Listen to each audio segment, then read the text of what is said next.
Contextual Presents. Cukup membuat otak gue gatel gitu ya, karena tadi udah dibilang bahwa ini sebenarnya janjinya Presiden Jokowi di periode pertama gitu untuk mengurus menyelesaikan setumpuk kasus pelanggaran HAM yang kayaknya udah tebel banget gitu. Kelas selain karena tadi ada rekomendasi dari tim tadi yang walaupun timnya juga baru dibuat di tahun lalu gitu ya. Kenapa sekarang kelas di tahun 2023 Hamin 1 tahun dari pemilu 2024, apa motivasinya Presiden Jokowi untuk mengakui pelanggaran HAM yang termasuk yang melibatkan orang-orang kuat ini? Ya, jadi kalau secara politik ya, gue sejujurnya kan kayak gue juga dengar kayak ini mah cuman apa atraksi politik doang atau gimana segala macam. Tapi gue nggak terlalu ngelihat korelasinya ke 2024 ya, atau mungkin bacaan politik gue lagi kurang tajam sekarang gitu.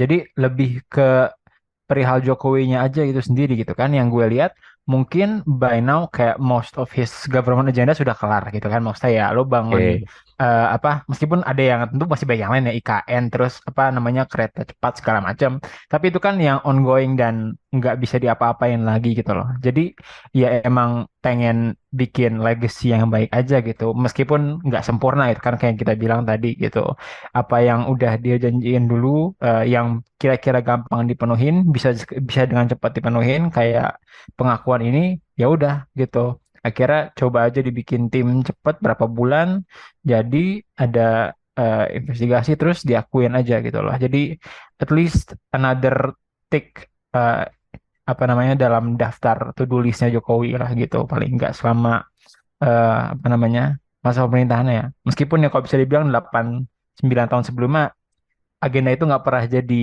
prioritas gitu. Baru dikaliin ya akhir-akhir aja. ya berarti ya udah cuman menuhin checklistnya dia aja berarti. Iya.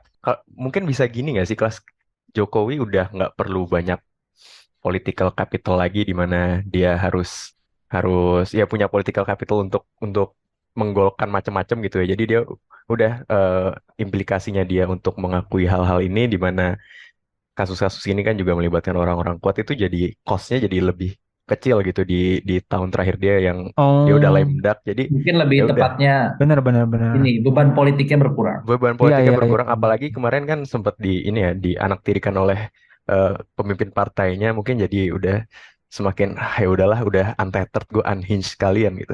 Udah ya nothing tulus ya Nothing kayak tulus, ya udah nothing urusan gue udah tulus. kelar men gitu. Udah kelar mending gua apa Itu ini bersih-bersih penjelasan ya. versi pertama, penjelasan optimistiknya. Pesimistiknya apa mas? Nah, Pesimisnya gimana tuh? penjelasan pesimistiknya juga ada, penjelasan Machiavelliannya juga ada ya. Oh, Jadi gimana? eh, ini bukan gue bilang bahwa gue percaya yang benar yang ini gitu ya. Iya, iya. Ini biar teman-teman menyimpulkan sendiri gitu kan.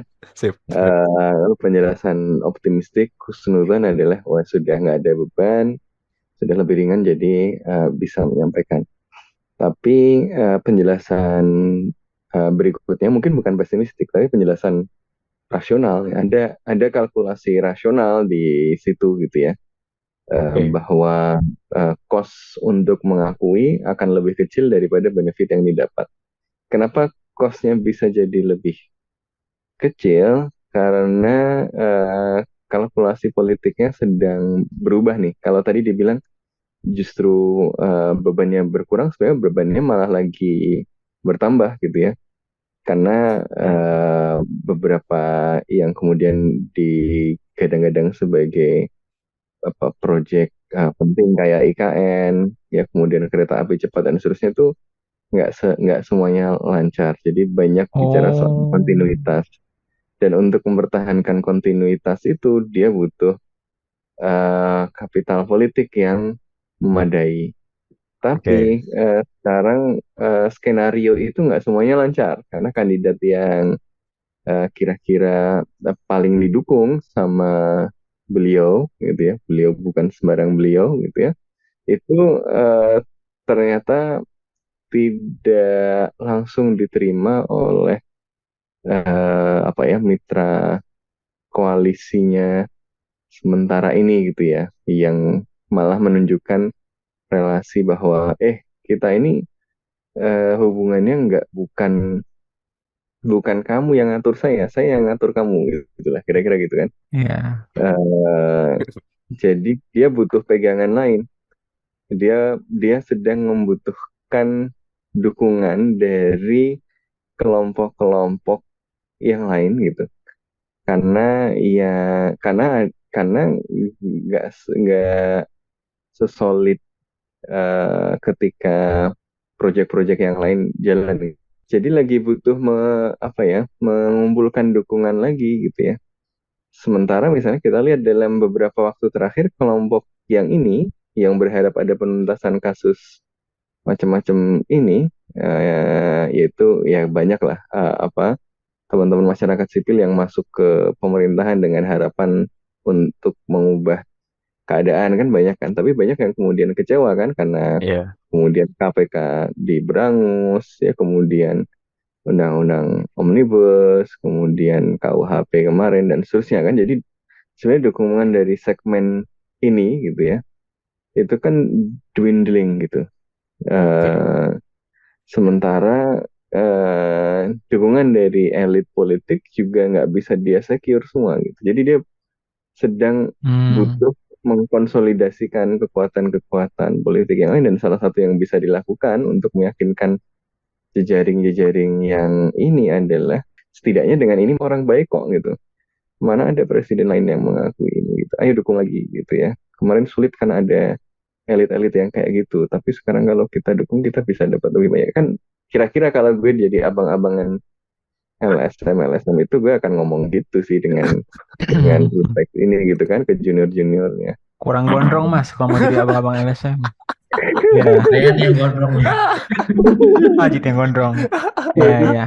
jadi Hmm. apa ya? Jadi ada kalkulasi rasional, konsolidasi politik Benar-benar benar bisa jadi. menjelang Nah, pemilu gitu ya. Tapi ini kan bacaan orang yang ini bacaan game theory gitu ya. Belum tentu benar, tapi benar-benar. mungkin make sense gitu. Jadi biar teman-teman memutuskan yang masuk akal yang mana gitu kan. Iya, iya. Gue Luar gue biasa. gue penasaran juga nih terakhir bukannya politik domestik sebenarnya ya orang yang tanda kutip terimplikasi sebagai diomongin sebagai pelaku atau tersangka dari pelanggaran HAM tersebut ya yang kebanyakan juga orang-orang penting kan kayak ex Iya. militer segala macam yang Iya. punya political capital juga. Nah itu dia sebenarnya seneng atau enggak dengan putusan ini gitu loh. Karena gue nggak bisa baca juga gitu. Maksudnya di satu sisi kan kalau kita baca penjelasan yang enggak substitutif itu kan berarti sebenarnya enggak ya. Tapi kan kesan yang muncul kayak bisa aja udah ada ini nih berarti nggak terlalu perlu yang lain gitu kan. Jadinya Oke. bisa dianggap semacam kelar karena pun toh nama-nama mereka juga nggak diimplikasikan secara langsung gitu. Jadi nggak tahu kalau bisa baca apa terkait itu juga ke political capitalnya tapi gue nggak tahu aja gitu. Hmm. Bisa jadi juga malah jadi itu ya, malah jadi oke kita selesaikan di sini gitu ya. Maksudnya ya udah nggak usah Iya, bahas lagi. Jadi malah seneng, sebenarnya malah proteksi pada Oh, mereka menarik. gitu ya. Mirip-mirip waktu Pak Harto di akhir-akhir masa jabatannya kan ya. Gimana tuh? Ketika hubungan antara dengan militer merenggang, Pak Harto mencari dukungan kepada kelompok Islam, ya kan? Dengan mendirikan mendukung IJMI, Oke. eh, menarik Pak Habibie dan lain sebagainya. Jadi ya itulah apa namanya bagaimana kekuasaan itu mencari dukungan gitu. Dan itu kelihatan juga kan nggak cuma di domestik, di internasional kan juga seperti itu. Ketika misalnya ketika hubungan eh, Saudi Arabia merenggang dengan Amerika Serikat ya mereka mencoba merekatkan hubungan dengan Cina begitu kan, makanya kayak kereta kereta api dari mana itu yang buat haji itu kan dari salah satu investornya dari Cina juga, jadi Hmm. ya begitulah balancing, bukan balance of power tapi lebih balancing untuk national interestnya dia. Dan kalau di dalam domestik jadi balancingnya bukan national interest tapi balancingnya untuk ke interestnya yang lagi berkuasa. Hmm. Menarik iya, tadi poinnya Ikhlas soal apakah ini jadi ini ya bentuk kompromi orang-orang yang terimplikasi itu gitu ya. Jadi ini the best that we can get gitu. Pertama mereka secara simbolik, oh di masyarakat nih, oh nih kasus sudah diurus, tapi secara personal mereka, mm-mm. oh nama gue nggak disebut, nggak secara judicial juga. Jadi benar-benar di tengah-tengah gitu kan kelas jadinya, benar-benar Mhm. kompromi. Nah, jadi kan setelah itu kan, setelah Menarik, menarik, tuntutan menarik. setelah ada tuntutan untuk menyatakan bahwa tragedi Kanjuruhan sebagai pelanggaran HAM. Karena kan sebelumnya kan, iya kan, Ya, ya, ya. diprotes. Kenapa Kanjuruhan tidak dimasukkan? Padahal itu baru kejadiannya gitu kan. Ini adalah potongan episode Podcast Bebas Aktif. Dengerin selengkapnya di Podcast Bebas Aktif yang bisa kalian cari di Spotify, Google Podcast, dan Apple Podcast. Sampai ketemu.